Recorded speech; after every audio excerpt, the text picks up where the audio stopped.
Hello everyone, कैसे हैं आप सब। तो आज की इस क्लास में आपका स्वागत है। और इसमें हम क्या देखेंगे, तो इसमें हम देखेंगे, क्योंकि अब हमारा पेपर जो है बहुत जल्दी, ज़्यादा दिन नहीं बचे हैं, लगभग 10 दिन बचे हुए हैं। तो उसमें हम क्या तरीके अपनाएं कि हमारा पेपर क्लियर हो जाए। क्योंकि ऐसा नहीं है कि आप दिन रात पढ़ते जा रहे हैं तो क्या खाली आपका पढ़ने से हो जाएगा। नहीं हो सकता है, क्योंकि 60 से लगभग 60 से 70% ऐसे होते हैं जिन्हें आप पढ़ाई की बेस पे कर सकते हैं। बाकी में आपको कुछ एलिमिनेशन ट्रिक्स, कॉमन सेंस लगाना होता है, तभी जाके आपका जो पेपर है वो क्लियर होता है। उससे ऊपर को सभी ऐसे करते हैं। कोई ऐसा नहीं है जो 100% करके आया कि मेरे तो 100 के 100 सही हैं और मेरा हो गया। तो ऐसा किसी का नहीं होता है। तो ऐसी कौन सी ट्रिक्स हैं। और यही अंतर होता है एक जिसका एग्ज़ाम हो रहा है और जिसका नहीं हो रहा है। पढ़ाई दोनों ने करी होगी, लेकिन एक एक ने अपना कॉमन सेंस यूज़ किया, एलिमिनेशन का ट्रिक का प्रयोग किया और उसने क्लियर कर लिया। और कट ऑफ से ऊपर ही रहता है वो 10-12 नंबर। तो आज बताते हैं कैसे मैंने अपने एग्ज़ाम्स को क्लियर किया हुआ है एलिमिनेशन ट्रिक का प्रयोग करके। क्या क्या मैं लास्ट टाइम पे करती हूँ। तो आप डेली एक प्रीवियस ईयर पेपर लगाइए, डेली एक पेपर। जितनी ज़्यादा टेस्ट मत लगाइए, अब सिर्फ प्रीवियस ईयर पेपर लगाइए। जितनी ज़्यादा आप उससे प्रैक्टिस करेंगे, जितना आप चीज़ों को, उन प्रश्नों को देखेंगे, आपके माइंड में वही चीज़ें बनती जाएंगी कि कैसा पेपर आता है, कैसा पैटर्न रहता है। क्योंकि टेस्ट का लेवल अलग होता है और आयोग के हमारे प्रश्न पूछने का अलग तरीका है। तो अगर आप पीवाईक्यू को सोल्व करेंगे तो आपको पता चलेगा। और अगर ये क्लास आपको पसंद आए तो प्लीज़ चैनल को सब्सक्राइब करें और ज़्यादा से ज़्यादा शेयर करें, लाइक करें। और अगर कोई आपको इसमें कमी लगे तो प्लीज़ कमेंट करके पूछ सकते हैं, और कमेंट करके मैं बता भी सकते हैं क्या कमी रह गई, ताकि आगे सुधार करें। और अगली क्लास तभी आएगी अगर आपको ये पसंद आए तो प्लीज़ बताएं, क्योंकि इसमें काफ़ी मेहनत लगती है। तो चलिए अब देखते हैं। तो अब हमारा ये प्रश्न है, प्राचीन व्यापार के संबंध में बताइए। तो प्राचीन व्यापार, तो इसके जो स्टेटमेंट हैं वो हैं, प्राचीन भारत में बहुत से नदी बंदरगाह के संदर्भ मिलते हैं। किसके? तो नदी बंदरगाह के। हो सकता है मिलते हो, हम तो यही मानते हैं कि हमें हमें नहीं पता है, हो सकता है मिलते हो। और वहां पर सामान और यातायात के बड़े गोदाम थे। तो वहां पे जो थे ना, सामान और यातायात के बड़े गोदाम थे। तो जब बड़े गोदाम थे तो बंदरगाह ऑब्वियसली मिलेंगे ही नदी किनारे, क्योंकि सामान को इधर से उधर पहुंचाने के लिए बंदरगाह का यूज किया जाएगा। तो मिलेंगे ही। दोनों एक दूसरे से कनेक्टेड हो रहे हैं, सकारात्मक हैं, इनमें कोई निगेटिविटी नहीं है, कोई नहीं आ रहा है। तो एक दूसरे को पूर्ण कर रहे हैं। इसका बंदरगाह मिलते थे तो क्यों मिलते थे? क्योंकि सामान और यातायात के बड़े गोदाम भी मिले हैं। तो इस बात से तो ऑब्वियसली दोनों सही हो जाएंगे। तो फिर तो सही होने ही है। तो यही तरीके हैं कि हर प्रश्न हमारा पढ़ा हुआ नहीं होता है, और ये बहुत आसान तरीके से सोल्व किया जा सकता है अगर हम बार बार पढ़ के ही किसी प्रश्न को देख लें। 2-3 बार अगर हम उसको पढ़ लेते हैं तो भी हमारा हो जाएगा। चलिए अगला देखते हैं। तो अगला है हमारा बहरम खां के बारे में। तो बहरम खां के बारे में, अकबर ने बहरम खां को खाने खाना की उपाधि दी थी। हो सकता है दी हो, खाने खाना की उपाधि। यह जो उपाधि थी साम्राज्य के वजीर के रूप में बहरम खां की नियुक्ति के समय नहीं दी गई थी। तो पहली बात तो इसमें नहीं आ गया निगेटिविटी, क्योंकि और कब दी गई थी? तो क्या ऐसी थोड़ी ना किसी को भी उठा के दी जा सकती है, कोई तो वजह रही होगी। खाने खाना की उपाधि अकबर ने बहरम खां को दी है, तो उसके पीछे कोई तो लॉजिक होगा कि कब दी। कोई ऐसा पद मिला होगा उसको, कुछ तो बनाया गया होगा, तभी तो दी गई होगी। तो वजीर के रूप में दी गई होगी ना। अगर वो वजीर बना तो वजीर जब बनाया गया होगा तभी तो दी गई होगी। ये थोड़ी ना है कि कभी भी वजीर के टाइम नहीं दी जाएगी, बिना किसी पद के दी जाएगी। तो जब कोई किसी पद पे बनाया जाता है तभी तो, या कुछ उसने कुछ अच्छा काम किया होता है तभी तो कोई उपाधि दी जाती है। तो एक सही हो गया। और इसमें दूसरा लॉजिक होता है, ये जहां से प्रश्न उठाया गया होगा तो किताब से लिया गया होगा, तो किताब में ये पॉइंट तो सिर्फ ये 2 पॉइंट तो होंगे नहीं, पूरा एक पेज दिया होगा, पूरा एक पैराग्राफ होगा, इसके बारे में पूरी कहानी होगी। तो जब ये वहां से उठाया गया होगा तो उसमें दिया गया होगा वजीर के रूप में बहराम खां को नियुक्ति के समय उपाधि दी गई, तो वहां से उठा के इसमें तोड़ मरोड़ के नहीं लगा के यहाँ पे दे दिया गया है। ठीक, तो चलिए अब आगे देखते हैं।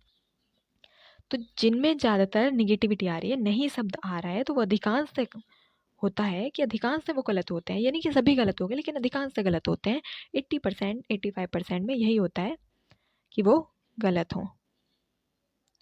80 to 85% यही होता है। और दो ऑप्शन में, अगर दो ऑप्शन है और एक सकारात्मक है और एक दूसरे को कनेक्ट कर रहे हैं, तो वहां पे ज्यादातर यही होता है कि वो सही हो, ज्यादातर चांस होते हैं उनके सही होने के। दो ऑप्शन अगर सकारात्मक है और एक दूसरे को कनेक्ट कर रहे हैं, एक दूसरे को पूर्ण कर रहे हैं। चलिए अब अगला देखते हैं। तो पारिस्थितिकीय निकेत के बारे में पूछा गया है। यहाँ पे क्या पूछा गया है? पारिस्थितिकीय निकेत। तो पहला स्टेटमेंट पढ़िए, प्रबल प्रजातियां विस्तृत एवं व्यापक पारिस्थितिकीय निकेत को घेरती हैं। प्राकृतिक पारिस्थितिक तंत्र के पारिस्थितिकीय निकेत में यदि संसाधन पर्याप्त हैं तो प्रजातियों की अधिक संख्या हो जाती है। अगर संसाधन पर्याप्त होंगे तो संख्या ऑब्वियसली बढ़ेगी, पता ही है। तो संख्या तो बढ़नी है, अगर आपके पास संसाधन पर्याप्त है तो बढ़ेगी। ठीक, ये भी ठीक हो गया। अब अगला देखते हैं, पारिस्थितिकीय निकेत में यदि संसाधन भी पर्याप्त हैं, ठीक, और प्रजातियों की संख्या क्या हो रही है? कम हो रही है। कम कैसे हो सकती है अगर संसाधन पर्याप्त है? तो क्या पूछा था? नहीं पूछा था, तो यही होगा ना। अगला भी देख लेते हैं, चलो। यदि किसी आवास में संसाधनों का समान वितरण होता है तो एकल प्रजाति का प्रभुत्व न्यूनतम हो जाता है? नहीं होगा, ऐसा भी नहीं होगा। तो हमारी किसमें सब, इसमें निगेटिविटी दिखाई जा रही है, यानी कि कमी दिखाई जा रही है, इसमें पॉजिटिविटी नहीं है इस वाक्य में। तो इसलिए यही हो जाएगा। और इसका रीजन, और ये चीजें एकदम से नहीं आएंगी कि आपने एक बार वीडियो को, इस वीडियो को कई कई बार देखें और प्रैक्टिस करें, बार बार प्रीवियस पेपर लें और उनकी प्रैक्टिस करें, उनमें देखें खुद से। जब तक आप खुद से नहीं करेंगे, वीडियो देखने से कुछ नहीं होगा, आप खुद उन चीज़ों को ट्राई करें, पेपर्स में इनको ट्राई करें, लग रही हैं कि नहीं लग रही हैं, क्या मैंने जो बताया ये हो रहा है कि नहीं हो रहा है, आपके प्रश्न इससे सोल्व हो रहे हैं नहीं हो रहे। तो आपको खुद को भी देखना पड़ेगा, क्योंकि खुद के बिना कुछ नहीं है। किसी की वीडियो देख लेने से कभी कुछ नहीं होता। बस मैं आपको थोड़ा बता सकती हूँ, जो मैंने खुद ने किया हुआ है वही बता सकती हूँ। और प्लीज़ अगर क्लास पसंद आ रही हो तो लाइक, कमेंट और सब्सक्राइब भी कर लें। और अगली क्लास मैं तभी लाऊंगी जब आप कहेंगे, क्योंकि काफ़ी मेहनत लगती है। पसंद आए तो बताएं। चलिए अगला देखते हैं।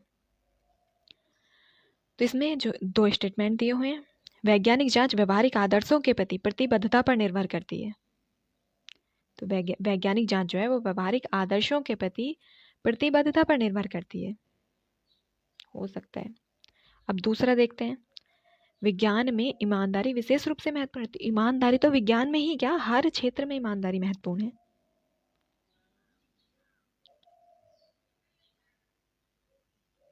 तो ईमानदारी तो विशेष रूप से हर क्षेत्र में ईमानदारी महत्वपूर्ण है। तो ईमानदारी तो हर क्षेत्र में, तो ये तो पॉजिटिव है, एक अच्छी चीज के बारे में बताया जा रहा है कि ईमानदारी, तो ईमानदारी हर जगह जरूरी है, ऑनेस्टी तो वैज्ञानिक जांच व्यवहारिक आदर्शों के प्रति प्रतिबद्धता पर निर्भर करती है। तो दूसरा सही हो रहा है, पहला व्यवहारिक आदर्शों के प्रति प्रतिबद्धता पर निर्भर करती है। तो दोनों ही ठीक होंगे, क्योंकि इनमें कोई निगेटिविटी वाली चीज नहीं आई है, दोनों एक दूसरे को कनेक्ट भी कर रहे हैं, तो सही ही होंगे। तो इसलिए ये दोनों सही हो गए। चलिए अब अगला देखते हैं। जस्टिस पार्टी के बारे में बताया गया, यहाँ पे जस्टिस पार्टी के बारे में दिए गए। तो जस्टिस पार्टी ने कांग्रेस का विरोध, उसे एक ब्राह्मण प्रभुत्व वाला संगठन, अगर आपने पढ़ा होगा तो ये तो ब्लेम लगाया गया था कांग्रेस पर, कहा गया था कि वह ब्राह्मण प्रभुत्व वाली है, ठीक है। इसने गैर ब्राह्मणों के लिए वैसे ही सांप्रदायिक प्रतिनिधित्व का दावा किया जैसे मोर्ले मिंटो सुधार ने मुसलमानों के लिए किया था। तो गैर ब्राह्मणों के लिए हो सकता है किया हो। दोनों चीजें एक दूसरे से कनेक्ट भी हो रही हैं। और मोर्ले मिंटो सुधार में भी तो यही किया गया था कि मुस्लिमों को प्रभुत्व नहीं मिल रहा है, प्रतिनिधित्व नहीं मिल रहा है, तो उनको दिया जाए। तो ऐसे ही अगर इसमें ये कहा गया है कि गैर ब्राह्मणों को प्रभुत्व नहीं मिल रहा है, तो उसके लिए वैसे ही आवाज उठाई गई होगी। तो दोनों सही होंगे क्योंकि दोनों एक दूसरे से कनेक्ट भी हैं। और इसमें बात वैसे ही कही गई है ना कि अगर विरोध क्या गैर ब्राह्मण को प्रभुत्व नहीं मिल रहा है, तो फिर उसके लिए यही आवाज उठाई जाएगी ना कि उन मुसलमानों की तरह ही, क्योंकि वो भी सांप्रदायिक वाला प्रतिनिधि था। तो दोनों सही होंगे। लेकिन इसकी आप प्रैक्टिस करेंगे, बार बार प्रश्नों पर खुद को लगाएंगे इन ट्रिक को, तभी होंगे पेपर में। वरना वीडियो देखने से पेपर में नहीं होते हैं। यहाँ आपको लगेगा हो जाएंगे, लेकिन पेपर में कुछ समझ नहीं आएगा। वहां पे बैठ के ऐसा लग रहा होगा पता नहीं, सही भी हो सकता है गलत भी हो सकता है। लगेगी ट्रिक कि नहीं लगेगी? ये तभी लगेगी जब आपने खूब प्रैक्टिस की होगी, आपको उस चीज की एक आदत बन गई होगी, आपके दिमाग में वो चीजें बैठ गई होंगी, आप देखते ही उस चीज को एकदम से पता कर ले। अब देखिए अगला देखते हैं। तो वर्क्स एंड प्रेजेंट्स पार्टी के बारे में बताया गया। वर्क्स एंड प्रेजेंट पार्टी का गठन जो है वो 1927 में हुआ था। इसे एक अखिल भारतीय संगठन का रूप दिया गया। ठीक। और इस पार्टी का उद्देश्य तो कांग्रेस के अंतर्गत ही काम करना था, जिसमें इसको अधिक क्रांतिकारी रुझान वाली पार्टी और आम जनता का संगठन बनाया जा सके। ठीक है।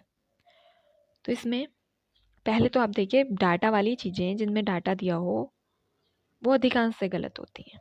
ज्यादा नहीं, मतलब सब गलत नहीं होंगी, लेकिन ज्यादातर अधिकांश से गलत होती हैं। और अगर किसी में डाटा ऐसे दिया गया कि वो दूसरे सेंटेंस को पूर्ण कर रहा है, तो हो सकता है सही भी हो जाए।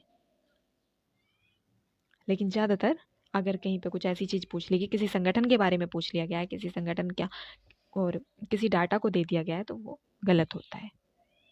तो इसी प्रकार इसमें पहला गलत हो जाएगा, तो बचा दूसरा। दूसरा, पार्टी का उद्देश्य बताया गया है। और अगर किसी का उद्देश्य बताया जा रहा है, किसी की क्वालिटी बताई जा रही है, किसी की चीज के गुण बताए जा रहे हैं, तो वो अधिकांश सही होता है, उसके चांस होते हैं कि वो सही हो।